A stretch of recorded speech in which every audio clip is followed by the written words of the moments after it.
Glória a Deus. Aconteceu um testemunho.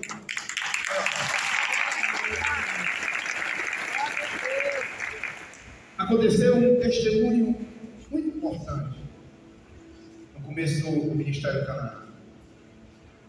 Quando nós nos congregávamos ali na Zé Basto, a sede era lá na Zé Basto, na antiga Antártica.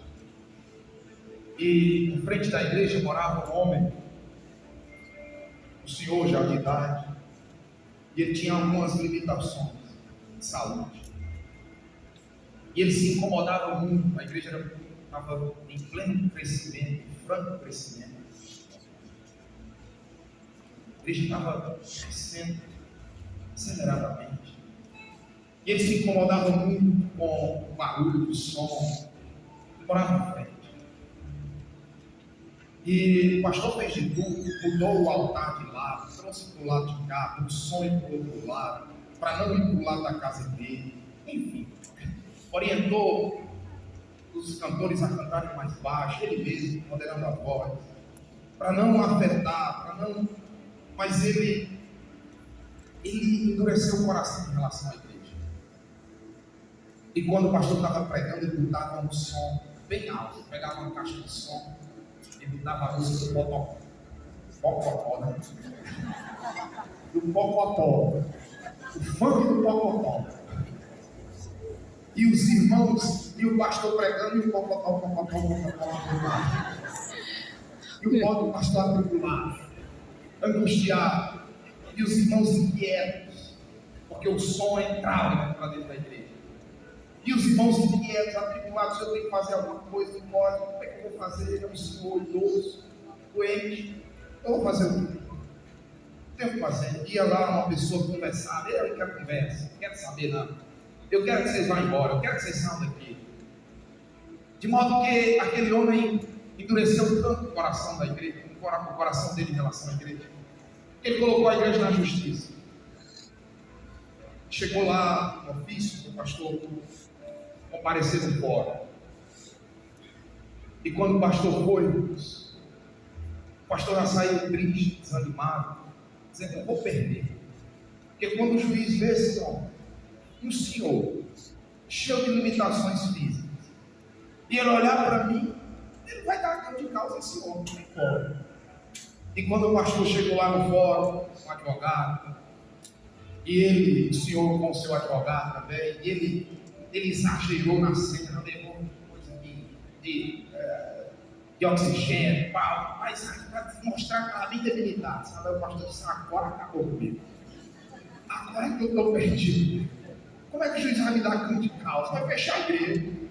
Irmão, o pastor ficou desesperado, angustiado, passava meia hora, uma hora, e ele não era chamado para audiência, passava meia hora, 2 horas, a audiência, meu Deus, irmão.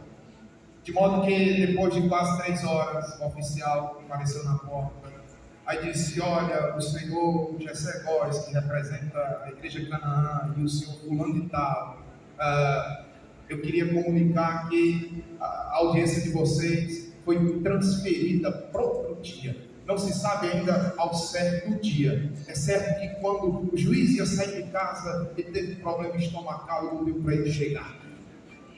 Irmão, Deus foi lá e tocou na barriga do juiz.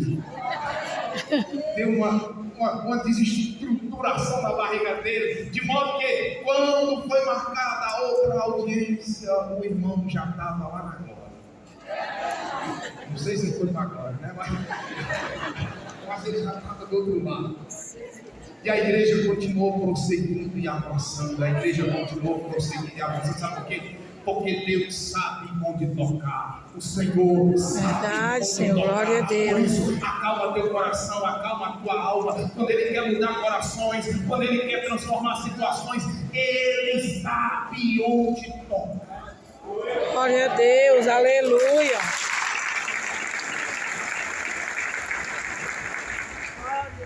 Quando Deus muda corações em nosso favor, os resultados começam a aparecer. Deus mudou o coração do rei Dário em relação à nação de Israel. Daqui a pouco os resultados começaram a aparecer. Quais foram os resultados? Eles concluíram o templo. Eles terminaram uma obra que já levava anos e anos e eles não conseguiam concluir. Eles concluíram o templo. Eles organizaram os levitas. Eles colocaram os levitas, cada um em seu determinado lugar. Eles organizaram os sacerdotes. Eles voltaram a celebrar as festas do Senhor, como a Páscoa. Eles renovaram a aliança com Deus. Eles se arrependeram dos seus pecados. Os homens que tinham se casado com mulheres estrangeiras, mulheres ímpias, eles dispensaram estas mulheres e eles renovaram a sua aliança com Deus. Porque quando Deus move coração, quando Deus muda coração em nosso favor, daqui a pouco os resultados começam a surgir. Há pessoas que são estratégicas em nossa história. Há pessoas que são estratégicas em nossas vidas. E é necessário que, se essas pessoas forem contrárias a nós, é necessário que Deus mude o coração delas, porque senão, certamente a nossa vida será um pouco dificultosa, será um pouco prejudicada. Se o coração do rei Dário tivesse sido duro para com Israel, a história de Israel seria outra. Ele era o rei. Se ele tivesse dito, não vai continuar a obra, não tinha como continuar. Se ele tivesse dito, eu não quero que ninguém ajude esse povo, ninguém ia ajudar aquele povo. Ele era uma figura estratégica. Era necessário que Deus